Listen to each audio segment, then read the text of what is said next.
So there's a lot of hype about this thing called positive psychology. It implies that there's negative psychology out there, and there's certainly plenty of evidence of that. My name is Doug Gray. I want to encourage you to think about, what are you doing well? What provides meaning or flourishing or importance in your life?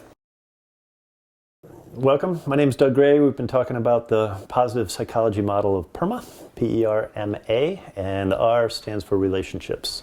Think about the quantity and quality of the relationships that you have.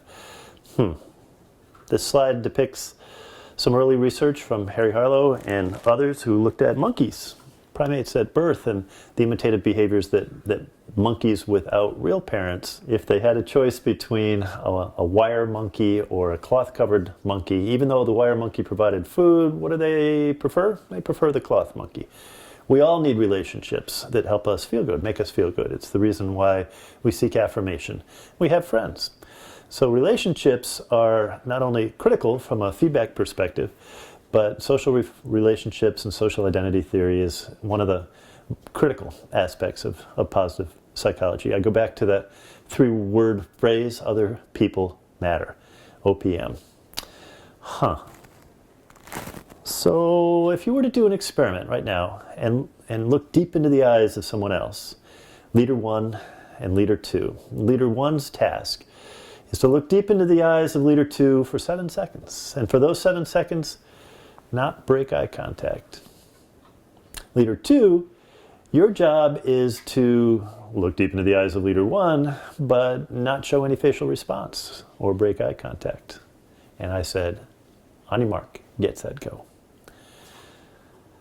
And I waited for 7 seconds. While you and your friend did this, the net result most of the time is that some 70% of groups that do this do not have the capacity to keep a straight face.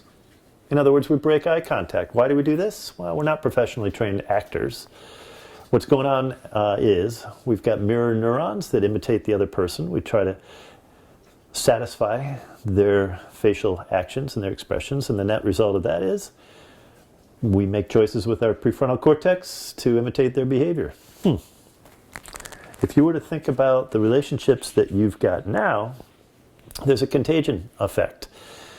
One example of this is, how many friends do you have who are available to you? If you had an emergency, you could call at 2 in the morning. My favorite number is 6.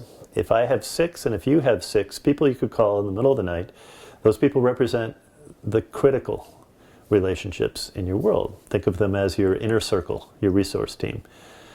That's your A team that you would go to if you needed at any time. Quality and quantity count. If you don't have 6, I invite you to find them quickly. And we know the reasons. The effects of social isolation are abundant.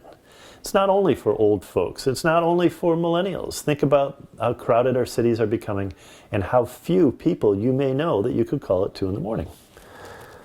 So we've got technology that builds these windows into making it possible for us to connect with one another. But technology also creates barriers.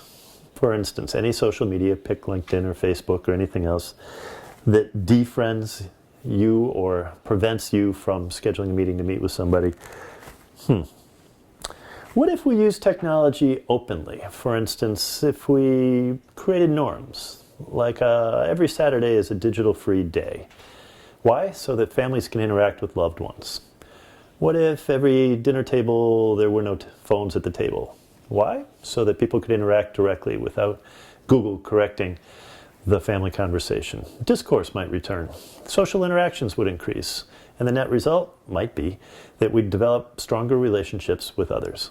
Just a thought. So I invite you to develop relationships with the key critical people in your world. Be intentional about them, find them, and practice some skills. Thanks.